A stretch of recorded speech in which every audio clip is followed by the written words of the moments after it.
దేవుని నామానికి స్తోత్రాలు. మీ అందరూ కూడా మా హృదయపూర్వకమైన వందనాలండి. ఒక అద్భుతమైన రీతిలో ప్రభు మనల్ని నడిపిస్తున్నందుకు దేవునికి స్తోత్రం. కీర్తన గ్రంథము 23వ అధ్యాయము 4వ వచనంలో రాయబడిన ఒక మాట, గాఢంధకారపు లోయల్లో నేను సంచరించినను ఏ అపాయానికి నేను భయపడనని.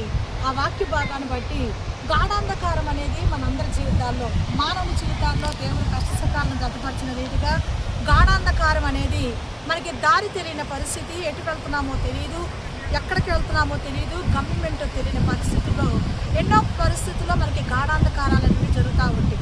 అలాంటి సమయాలలో దావీదు భక్తుడు సెలవించిన రీతిగా యెహోవా నా కాపరి, గాఢాంధకారపు లోయలో నేను సంచరించినను ఏ అపాయానికి నేను భయపడను అన్నాడంటే యెహోవా నా కాపరి అని తాను దేవుడి కాపరిగా చేసుకున్నాడు. యెహోవా మా కాపరి అనలేదు, యెహోవా నా కాపరి. నా కాపరి అంటే దావీదుకి దేవునికి ఒక వ్యక్తిగత సంబంధం ఉండటం వలన గాఢాంధకారపు లోయలోనికి నేను వెళ్తున్నా ఏ విషయానికి దేనికి నేను భయపడనని ఎంతో ధైర్యంగా దావీదు మాట్లాడినట్లుగా చూస్తూ ఉన్నాం. దేవునికి స్తోత్రం. మన జీవితాల్లో కూడా దేవునితో వ్యక్తిగతంగా అనుబంధాన్ని మనం కలిగి ఉన్నప్పుడు ఎలాంటి పరిస్థితుల్లోనూ కూడా మన దేనికి కూడా మనం భయపడడం. దావీదు మహాభక్తుడు మనకు అంత ఆదర్శవంతంగా ఉన్నాడు. దేవునితో సావాసం చేద్దాం, దేవుడి దీవెనలు మనం పొందుకుందాం.